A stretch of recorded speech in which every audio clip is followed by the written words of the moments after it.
Hi, I'm Bonnie here. I'm going to talk a little bit about bears. Bears are something that you're most likely not going to encounter when you're backpacking. It really depends on the time of year, what the conditions are, where you're at. I'll say in 30 years I've seen bears in a sketchy situation where they were close to me about 3 times.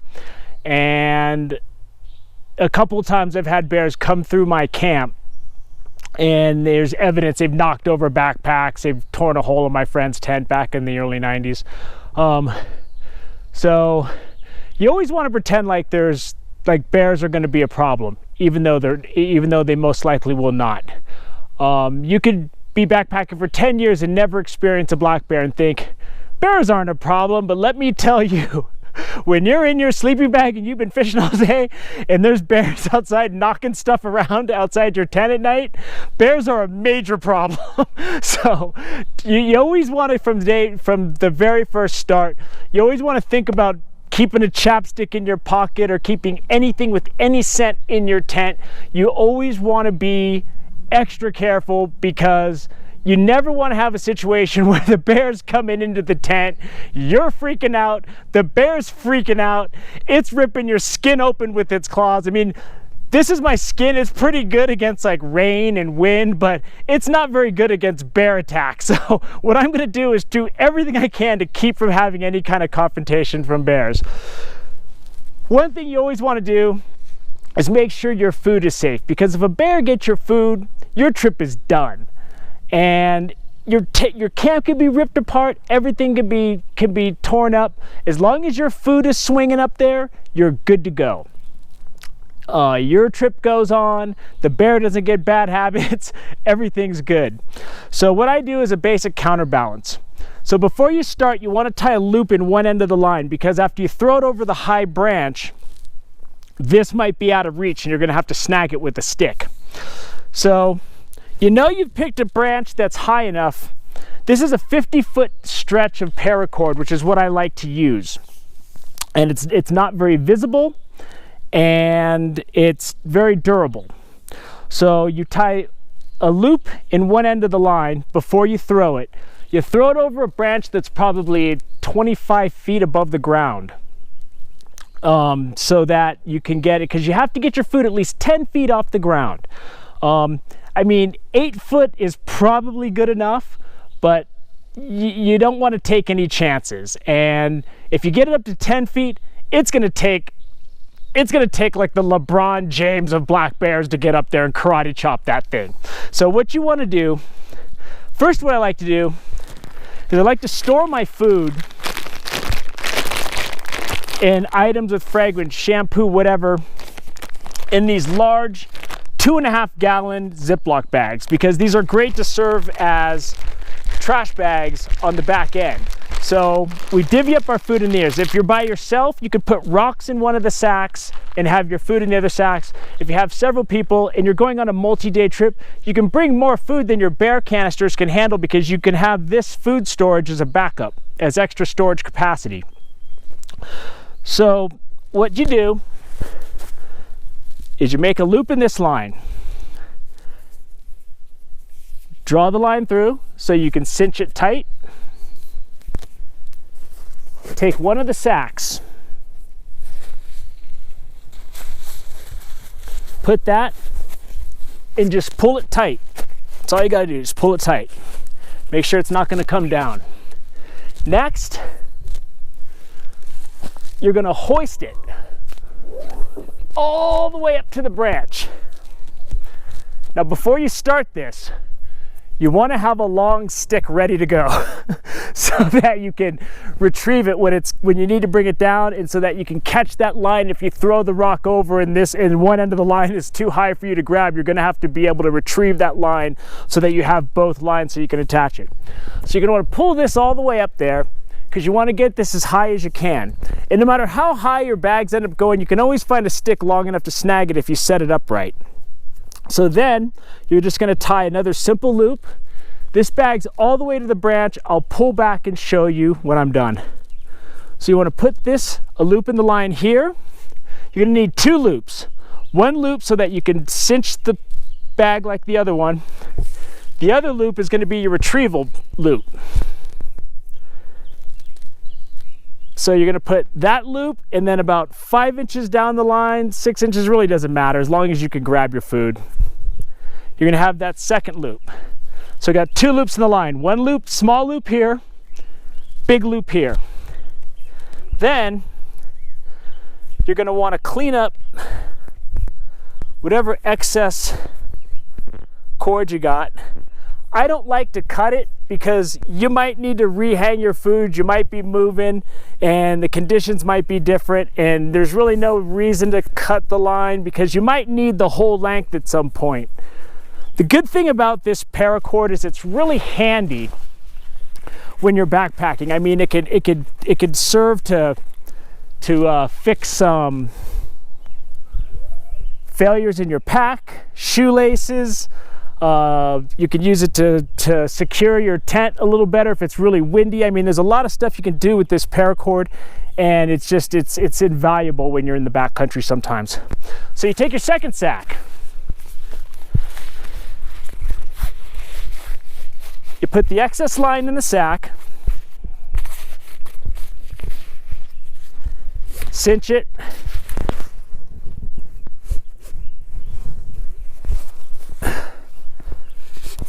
make sure your retrieval loop's not stuffed into the pack like I just did. Bring this down, got your retrieval loop.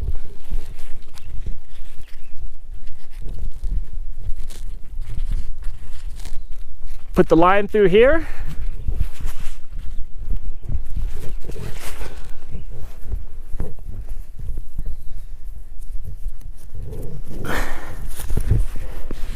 Cinch it tight.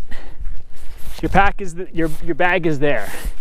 Next, let the counterbalance do its job. I got 2 sticks. I got one that's got a nice hook on the end of it so that I can grab that retrieval loop. But I got another big robust one so I can just shove this thing up there. Ah! Oh. Oh. Oh. This is hard because I'm on a slope. Oh. Oh. There's bark in your eye for you. The funny thing is, back when I was younger, we used to drink whiskey. We'd be camping in these large expanses of granite where there's not a lot of branches. And we'd be around the fire, we'd be drinking whiskey, and we'd always wake up in the morning and we'd burn the stick by accident. So we'd get up, we'd go to get our food, and we're like, damn it, we burned the stick again. Anyway, so those bags are up there. I forgot my tape measure, but as long as when you start, both your lines are above the ground, you're probably high enough. That's a good 11 feet right there. I'm nowhere close to the bags, and I'll show you what's going on. Branches up top, we're a good 15 feet from the trunk, about 11 feet off the ground. And there's no weak link, there's no line beside it. There's just our 2 bags. They got to be at least 10 feet off the ground. That's what you got to make sure that you cover. We get this back in place. Take a look at that again. 2 bags just swinging in free air. You can get another view of it over here. There we go. So those 2 bags are clear above the ground. Good 11 feet. No bears getting that. You know, your food's gonna be safe. So that's a good deal. I remember one time I was backpacking in North Yosemite, and it's North Yosemite above Hetch Hetchy. That's where they relocate the problem bears from the valley. So you got the guys like, you got those bears that are coming in that have been busted several times. They got the ear tag in. They've got the number 6 painted on their side. They got They got the radio collar. You know, they got every single bit of ranger bling that's available. So you know those bears are coming in. So you got to be prepared. Out of the 3 bear experiences I've had, 2 of them were in North Yosemite, that Hetch Hetchy area, after late snow years like this year, when the bears are really hungry. And the first time was in 1988. I was camping with my friends James and Eric from high school. We're in high school still. And it was one of those situations where we're in a heavily wooded area. We're at Laurel Lake above Hetch Hetchy, and we would have our campfire. And it was like the bears were just outside the light of the fire. It was incredibly scary. And we'd put the fire out, and within 5 minutes, they would just walk right into our camp and start knocking stuff around. And we're laying in our sleeping bags like pigs in a blanket. And I'm sitting there, and I'm just going to my friend Eric, just stay calm. Everything's going to be cool. Don't worry, man. Everything's going to be okay. Meanwhile, I'm sitting there just freaking out going, is everything going to be okay? Because, I mean, the last thing you want is that bear coming into your tent. I mean, that moment of confusion is just something to be avoided at all costs. So you're going to want to make sure that you don't have anything in your tent. And what I like to do is I like to use the bear hanging my food in conjunction with bear canisters. And what I do is I keep the stuff that I need, if I'm going on a 4 or 5 day trip, I keep the stuff that I'm going to eat the first couple days in my bear canister. I keep my toothpaste, the stuff I got to get to all the time in my bear canister. And then as I need to replenish the food and hang it up, we just bring the sacks down every day, get what we need, put them up in the morning, go day hike for the day, come back, and then we bring it down. Everybody gets what they need for the night, and then we put them back up for the night. And if we're fishing a lot, I'll throw my fishing pants in there, because you're always wiping your hands on your pants, and you do not. I mean, that's like seasoning yourself for the bear, having fishing clothes on. That's like giving an added thing. So you just don't want any fragrance, anything that's going to draw them in. Is the moral to the story. So when it's time to get your bag, you're going to get your retrieval stick. I got a good 5-6 foot stick here. You're going to get that loop. You're going to bring it down. And you always want to have the bag with all the extra line to be the one that you're going to bring down, because you're going to need that extra line to make sure that you don't lose your cord up in the tree. Got that. Bring this one down. And we're good to go. And then you just leave your line in place. And this is a great system. It's never let me down, and I've had bears in. I mean, another time I was camping Kings Canyon with my friend Al Mack, and we came back to our camp, and I guess the bear tried to get our food. It couldn't get it. It wasn't disturbing anything. It was sitting in our camp, just turning over rocks, and it was about a 400-pound black bear. We looked at each other, we're like, what the hell are we gonna do with this? So I got my whistle out, I got up on a log, started screaming, hey, blowing my whistle, and that bear just looked at me and it didn't care. If it would have flipped me off, it would have been perfect. I mean, that's the sentiment the bear had to me blowing my whistle and waving my arms. So I looked at my friend Al and said, dude, let's just go fishing. So we just left, came back a few hours later, and the bear was gone. And then I walk over to my backpack, and there's a rattlesnake under my backpack. And that just freaked us out. That was like the freakiest 3 hours I've ever had in the middle of nowhere, where if one of those things went south on us, it would have been ugly. So, I mean, what we did is we just figured, why push it? We're not going to scare the bear. The bear obviously didn't want to leave. The bear's a hell of a lot stronger than me.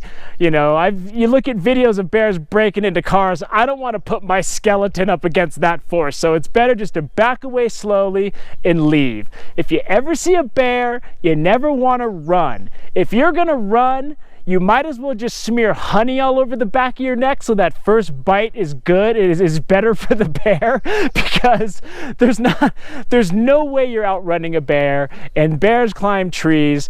Basically what you want to do is you can throw rocks at it, you can throw pine cones at it. When I get to camp, I put that stuff next to the base of a tree so it's ready in the event a bear comes walking into my camp. I'm ready to go. You always want to be prepared for that sort of thing, even though you may never use it. You always want to be prepared. You always want to pretend there's always gonna be bears. So then if the bear's not leaving, and you can back away slowly, you don't want to stare the bear down, because that's you want to go in bear language. That's when it comes to the wilderness, you never want to make eye contact. That's like, you might as well just say, I think I'm better than you. So you want to just back away slowly, and hopefully the bear doesn't start following you. If you ever get in a situation where the bear's coming at you, or you're getting charged by a bear, I mean, it's DEFCON 5. You basically got to fight the bear off. You got to go for its eyes. You got to do whatever you can. You always want to try to scare it. You always want to try to make yourself look as big as possible. You want to do everything you can. You want to back away slowly, get out of the bear's area. You never want to challenge the bear. You never want to make eye contact. You want to look at the bear, but you want to look at its shoulder. But if it comes down to it, you got to fight. You got to fight, because that's the way. Because the thing you need to realize, more people are attacked by black bears than any other kind of bear in the lower United States, and possibly even Alaska, because there's just more human interaction with black bears. They're more likely to come in your camp. Grizzlies, that's more of a situation where you startle the thing, it kills you, and then it's over. You know, a grizzly bear is running 35 miles an hour for a mile and is taking down elk, so you got no chance against that. But with black bears, you can fight off a black bear. And people do it. They live to see another day. So the thing is, you're not going to be able to outrun it. So you gotta know what you're going to do in advance. Figuring out what you're going to do isn't something that you're going to want to do on the fly when you're dealing with a bear. You want to know what you're going to do. So before you start, make sure you put this loop in the end of the line, because when you throw that rock with the paracord over that branch way up there, this end of the line might fly way up there, and then you're not going to be able to grab it with a stick because there's no loop in the end of the line. So once you got your counterbalance in place, you're good to go. But I'm not even backpacking right now, so I'm going to take my line down, and then we're going to be done. So just like I said, you may never see a bear. Always act like there will always be bears. Always be careful. Don't take a chance. Make sure that you're ready. Make sure you know in advance how you're going to react in different situations. If the bear starts following you, if the bear comes to your camp, know what you're going to do. And if you can get out of there, just get out of there. If you can get out of there safely, I don't care if the bear is in your sleeping bag, in your tent, taking a nap. Don't try to bother the bear. I mean, just let the thing do its thing. Just leave if you can leave safely. Just be glad that you're intact and you're not, getting life flighted out because you got attacked. So I hope that this information was helpful to you. I hope that you take my word of advice, because you don't want to have bears, because let me tell you, it's freaky. There's no cage when you're out in the backcountry, and when you're in the middle of nowhere, there's no hospital, there's no phones. So, I'm not trying to scare you. I'm not trying to make you paranoid. I'm just trying to make you aware that you are in the wilderness and you always have to be on your toes. So thank you for watching my clip. I hope that I helped save somebody's food and ensure somebody's safety down the line, and let the adventures begin and continue. Thank you for watching.